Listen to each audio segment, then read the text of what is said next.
Hello friends, आप सभी का बहुत बहुत वेलकम है। स्वागत है उत्कर्ष प्लेटफॉर्म के द 10 मिनट शो में, जहां पर आज हम बात करने वाले हैं राजस्थान की कांस्य युगीन सभ्यताओं के बारे में। यहाँ पर हमने अलग अलग इनका क्लासिफिकेशन किया है। कांस्य युगीन सभ्यता हम अलग पढ़ेंगे और लोह युगीन सभ्यता हम अलग पढ़ने वाले हैं। साथ ही मैं बता दूं कि ये जो है एकमात्र आपकी रिविजन क्लास रहने वाली है। और अगर आप चाहते हैं इसी टॉपिक से रिलेटेड क्वेश्चन प्रैक्टिस करना, तो ध्यान रखिएगा, आप जा सकते हैं उत्कर्ष ऐप में, जहां पर आपको क्विज भी मिल जाएगी। क्या प्रोसेस रहने वाला है वो एक बार मैं क्लास के एंड में आपको बताने वाली हूँ। तो फटाफट से शुरुआत करते हैं। देखिए, आपको स्क्रीन पर दिखाई दे रहा होगा कांस्य युगीन सभ्यता स्थल।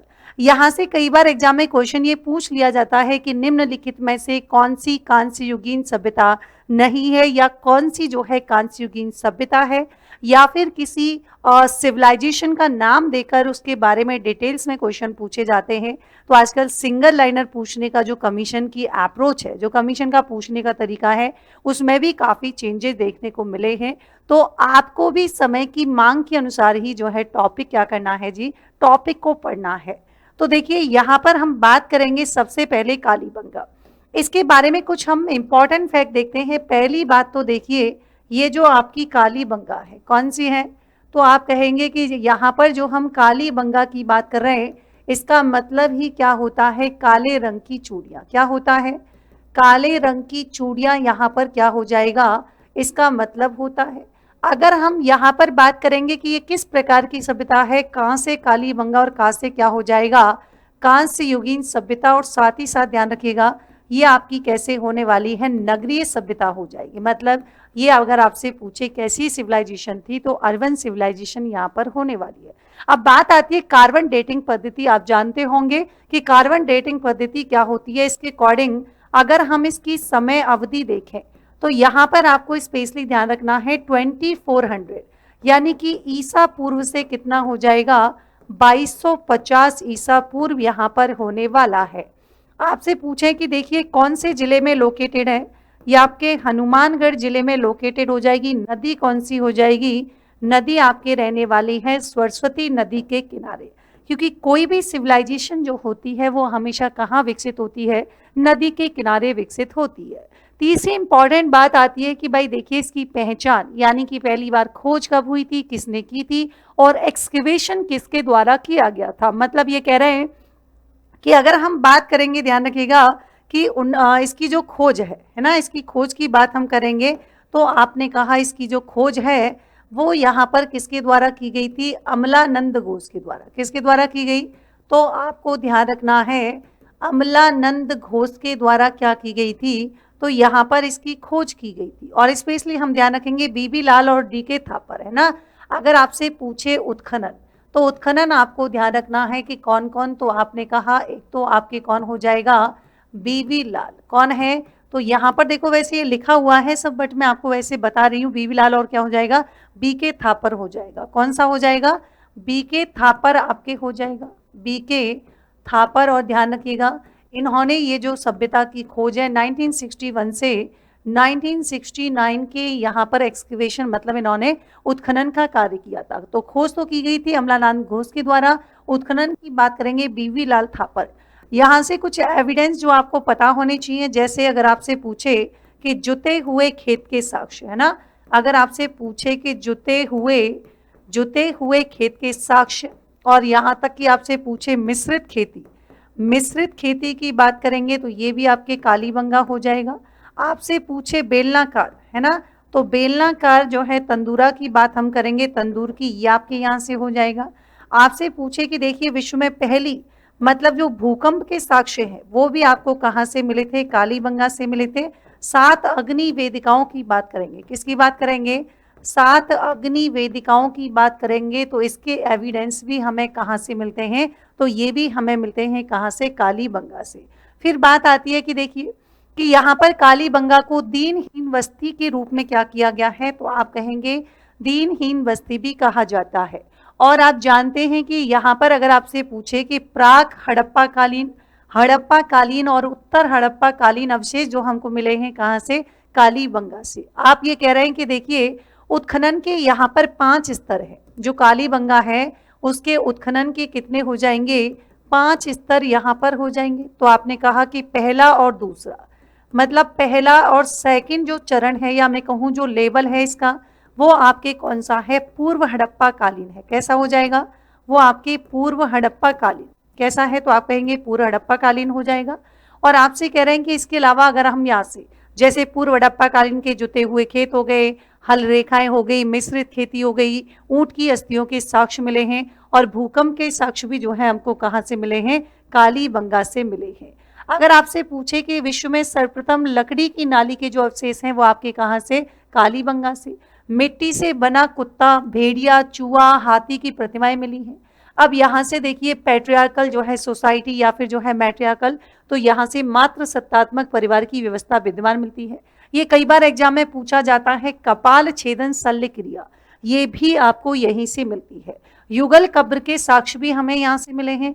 आयताकार, गोलाकार, अंडाकार, अगर हम बात करेंगे तो कब्र के यहाँ से क्या है, हमको साक्ष्य देखने के लिए मिले हैं। आप जानेंगे कालीबंगा से पूर्ण समाधान, आंशिक, कलश समाधान के साक्ष्य मिले हैं। और सबसे इंपॉर्टेंट बात कि किसी भी मंदिर के साक्ष्य कालीबंगा से नहीं मिलते हैं। संस्कृत साहित्य की बात करेंगे, कालीबंगा को बहुत धान्यदायक क्षेत्र के रूप में क्या किया गया है, मतलब उसके रूप में इसको देखा गया है या उसके रूप में दर्शाया गया है या कहा गया है। पक्षी प्रतिमाओं में कालीबंगा से पंख फैलाई क्या मिला है, बगुला की प्रतिमा ज्यादा महत्वपूर्ण है। बेलनाकार तंदूर मैंने शुरू में बताया था। और यहाँ पर जो सड़कें हैं वो एक दूसरे को क्या काटती हैं, सड़कों एक दूसरे पर जो है क्या है, समकोण पर यानी कि ट्राइंगल पर यहाँ पर काटती हैं। फिर देखिए लोग कच्ची ईंटों से बने मकानों में रहते थे। नालियां, शौचालय और हमारे कुछ स्ट्रक्चर हैं जहां पर पक्की ईंटों का भी यूज होता था, बट बेसिकली हम ये कह रहे हैं कि लोग कच्ची ईंटों से बने मकान में रहते थे। अलंकृत ईंटें यूज की जाती थी। कालीबंगा से 7 अग्निवेदिका, ये मैंने बता दिया। सींग वाले मानव के अवशेष प्राप्त हुए हैं। ये बहुत ही इंपॉर्टेंट है कि किसने किसने तीसरी राजधानी जो है कालीबंगा को कहा है सैंधव सभ्यता की, तो आपसे पूछा जा सकता है डॉक्टर दशरथ शर्मा। क्योंकि पहली जो कैपिटल माना जाता है हड़प्पा का, क्योंकि सबसे पहले उसी की खोज हुई थी। दूसरी राजधानी मोहनजोदड़ो और तीसरी राजधानी के रूप में कालीबंगा जो है यहाँ पर प्रसिद्ध है। कालीबंगा 2 भागों में, यानी कि जो पश्चिम भाग है उसको दुर्ग कहा जाता था और पूर्वी भाग जो है वो उसको निचला नगर के रूप में क्या है, विभाजित थी। इसके बाद देखिए यहाँ पर धोरे जुते हुए खेत, ये मैंने आपको बता दिया। ग्रिड पैटर्न की गर्तधारियों के निशान खेती में मिले हैं। एक समय पर 2 उगाने के जो है प्रमाण, जैसे गेहूं, और जो आपने देखा होगा कि मान लीजिए ये इस तरीके से, तो मतलब एक ही खेत है और उसमें 2 फसलें जो है यहाँ पर उगाई जाती थी। कौन सी, गेहूं और जौ एक साथ बोए जाते थे। हालांकि गेहूं, जौ, चना, सरसों, कपास की खेती के भी एविडेंस मिले हैं। और कालीबंगा से जैसे मान लीजिए ये आपका मकान है, तो मकान से यहाँ पर क्या मिले हैं, तो आप कहेंगे गंदे पानी को निकालने के लिए किसका प्रयोग किया जाता था, तो लकड़ी की नालियों का। किसका करते थे, लकड़ी की नालियों का यूज यहाँ पर किया जाता था। और आकार कैसा हो जाएगा, तो इनका आकार हुआ करता था चतुर्भुज। कैसा होता था, चतुर्भुज आकार होता था। और लोग मुख्यतः क्या करते थे, यहाँ के जो सब हुआ करता था उसको दफनाने का काम किया करते थे। क्या करते थे, दफनाने का काम करते थे। छेद किए हुए किवाड़, सिंध क्षेत्र के बाहर मुद्रा पर क्या है, व्याघ्र का अंकन एकमात्र इसी स्थल से देखने के लिए मिला है। कत्थई रंग की अगर हम बात करते हैं तो आपको स्पेशली ध्यान रखना है, मृदबाण, हाथी दांत का कंगा और वृषभ मूर्ति भी प्राप्त हुए हैं। कालीबंगा सैंधव सभ्यता का एकमात्र ऐसा स्थल है जहां से मात्र देवी की मूर्तियां प्राप्त नहीं हुई है। ये ध्यान रखिएगा कि मात्र देवी की मूर्तियां प्राप्त नहीं हुई है। मेसोपोटामिया जो आपने सिविलाइजेशन सुनी होगी, उसकी वहां की मिट्टी से निर्मित मोहरें भी मिली हैं। और 1961 में जो कालीबंगा अवशेष है वहां पर इंडियन गवर्नमेंट के द्वारा क्या किया गया है, डाक टिकट भी जारी किया गया था। इसी के साथ ही देखिए राज्य सरकार द्वारा 1985-86 में एक संग्रहालय की स्थापना की गई, ताकि यहाँ से जो प्राप्त जो पूरा अवशेष है उनका क्या किया जा सके, उनका प्रोटेक्शन किया जा सके, कंजर्वेशन हम कर सके। कालीबंगा सभ्यता की जो लिपि है, सैंधव कालीन लिपि मतलब बुस्ट्रोफेदन लिपि के समान थी, जो कि आपके दाएं से, ये बड़ा क्वेश्चन पूछा जाता है, दाएं से बाएं की ओर लिखी जाती थी। और अभी तक इस लिपि को क्या है, पढ़ा नहीं गया है, ये भी आप ध्यान रखिएगा। सेकेंड आती है आपकी सोथी सभ्यता। पहली बात तो ये भी आपको ध्यान रखना है कि ये जो सभ्यताएं हम पढ़ रहे हैं ये आपकी कांस्य युगीन सभ्यताएं हैं, जिसमें सेकेंड आ रही है आपकी सोथी सभ्यता। पहली चीज तो यही है कि बीकानेर का जो आसपास का सिविलाइजेशन या आसपास का क्षेत्र, उसको हम सौती कह रहे हैं। और अमलानंद घोष ने इसे संपूर्ण हड़प्पा सभ्यता का उद्गम स्थल कहा है। दो यहाँ पर हम कह रहे हैं केंद्र थे, एक सावड़िया और एक कौन सा है, पूगल। अब कालीबंगा के आसपास क्षेत्र से प्राप्त जो एविडेंस है, यहाँ भद्रकाली से महिषासुरमर्दिनी, ये एक बार एग्जाम में भी पूछा है, ये आपकी हो जाएगी। पल्लू से 10वीं 11वीं शताब्दी की सफेद संगमरमर से युक्त जैन सरस्वती की प्रतिमा कलात्मक और अद्वितीय है, ये आपको ध्यान रखना है। फिर देखिए डलिया हनुमानगढ़ पुरा स्थल से पक्की जो ईंटें हैं, पक्की ईंटें नहीं सॉरी पक्की जो मिट्टी है उसकी सील इस क्षेत्र के प्राचीनतम अभिलेखीय साक्ष्यों में से एक है। गोलाकार सील की बात हम करेंगे तो गुप्तकालीन ब्राह्मी लिपि में श्री समकाजिक कुमारामात्य अधिकरणस्य अभिलेख यहाँ पर अंकित है। तीसरी आती है बरौर सभ्यता। पहली बात तो कैसी है, कांस्य युगीन सभ्यता है। 2003 में उत्खनन हुआ है, गंगानगर जिले में है, प्राचीन सरस्वती नदी के किनारे है। कौन कौन से हड़प्पा कालीन अवशेष मिले हैं, तो ध्यान रखिएगा प्राक एवं विकसित हड़प्पा कालीन अवशेष मिले हैं। मई 2006 में मिट्टी के पात्र में सेल खड़ी के 8000 मन के लाजवर्द प्राप्त हुए थे और केवल अफगानिस्तान में ही लाजवर्द मिले हैं। लेकिन इसके बाद हम स्पेशली राजस्थान की बात करेंगे तो आप कह रहे हैं मई 2006 में बरौर सभ्यता, जो कि आपके कौन सी जगह, गंगानगर में। बटन के आकार की मोहरों की बात करेंगे, वो भी यहाँ से देखने के लिए मिली है। शहरी सभ्यता के पुरावशेष, सुनियोजित नगर विन्यास, भवन निर्माण में कच्ची ईंटों का प्रयोग यहाँ से जो है हमको साक्ष्य के रूप में मिले हैं। अभी रिसेंटली अगर हम करंट अफेयर की, क्योंकि इसमें करंट अफेयर भी इंक्लूड है, तो रातड़ियारी डेरी राजस्थान में हड़प्पा कालीन बस्ती। हाल ही में राजस्थान विश्वविद्यालय की एक शोध टीम को जैसलमेर का जो रामगढ़ तहसील है वहां के रातड़ियारी डेरी नामक स्थान पर हड़प्पा सभ्यता से लगभग 4500 वर्ष क्या मिले हैं, प्राचीन बस्ती के अवशेष प्राप्त हुए हैं। यहाँ पर ये कह रहे हैं कि खुदाई जो हुई थी, यहाँ से लेप युक्त मृदभांड, कटोरे, घड़े, मिट्टी, शंख से बनी हुई चूड़ियाँ, त्रिकोणकार, गोलाकार, इडली नुमा, टेराकोटा और यहाँ पर जो है केक मिले हैं। इससे एक भट्टी भी मिली है जिसके बीच में क्या बना हुआ है, एक कॉलम बना हुआ है। और बाकी की अगर हम सामग्रियों को देखें तो परफोटेड जार, चर्च से बने ब्लेड 8 से 10 सेंटीमीटर, पत्थर पीसने और घिसने के औजार शामिल हैं। और ये जो है साक्ष्य, ये जो स्थल हैं लोथल, कक्ष, मोहनजोदड़ो जैसे हड़प्पा सभ्यता से भी सिमिलर यहाँ पर देखने के लिए मिलता है। और हड़प्पा सभ्यता के दक्षिणी विस्तार का संकेत मिलता है। समय अवधि की अगर हम बात करें 2600 से 1900 ईसा पूर्व। और हम ये कह रहे हैं कि सिंधु घाटी सभ्यता, इंडस वैली सिविलाइजेशन की परिपक्व अवधि माना जाता है। इसकी समय अवधि की बात हम करेंगे। तो यहाँ पर हमने जो कुछ डिस्कशन किया है किसके बारे में, तो आप कहेंगे कि कुछ हमारी कांस्य युगीन सभ्यताओं की बात हम यहाँ पर कर रहे हैं।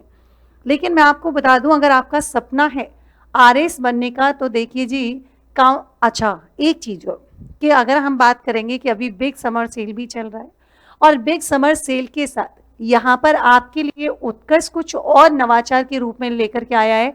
करेंट अफेयर स्कॉलरशिप टेस्ट लेकर आया है।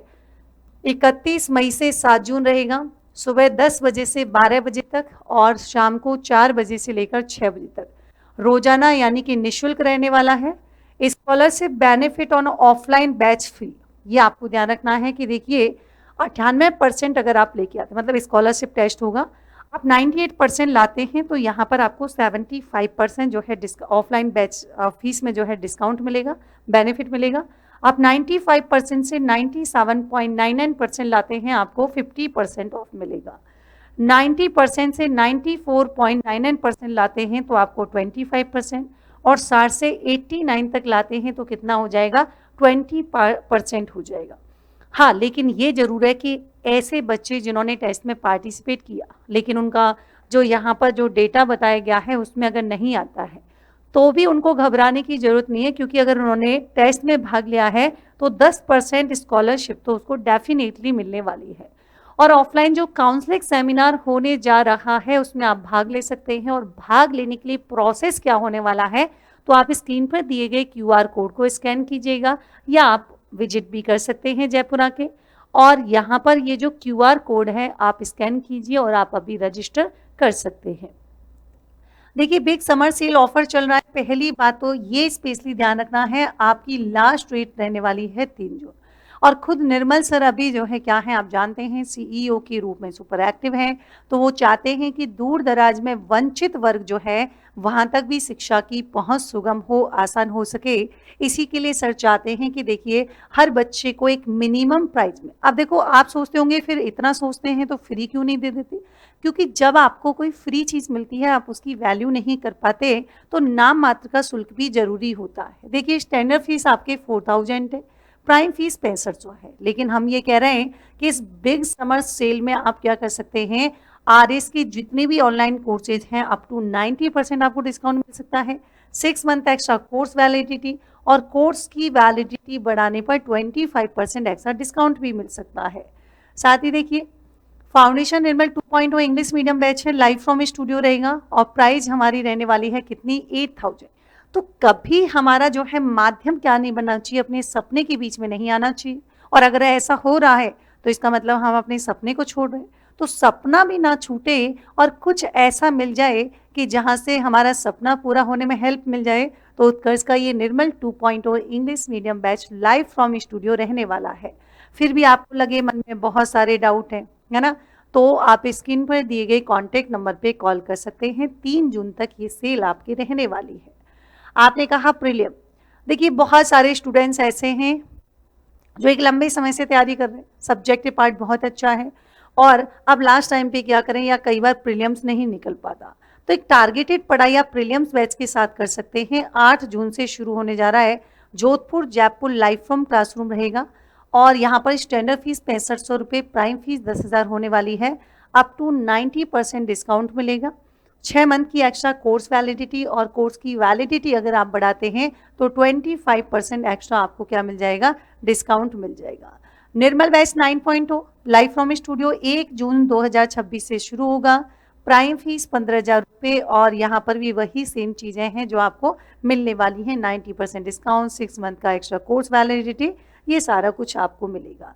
तो जो मैंने आपको शुरुआती दौर में बताया कि 3 जून लास्ट डेट है, इस बिग समर सेल में अगर आप पार्ट बनते हैं तो आपको यहाँ पर 90% तक का डिस्काउंट मिल सकता है, 6 महीने की एक्स्ट्रा कोर्स वैलिडिटी और 25% एक्स्ट्रा डिस्काउंट अगर आप उस कोर्स की वैलिडिटी को एक्सटेंशन करते हैं। लेकिन ध्यान रखिएगा 3 जून आपको ध्यान रखनी है, क्योंकि फिर बहुत सारे स्टूडेंट का कंसर्न रहता है कि मैम पहले हमने ध्यान नहीं दिया, प्लीज़ बढ़ा दो। तो अभी जो आपको मिला हुआ है तो आप इसका लाभ यहाँ पर उठा सकते हैं।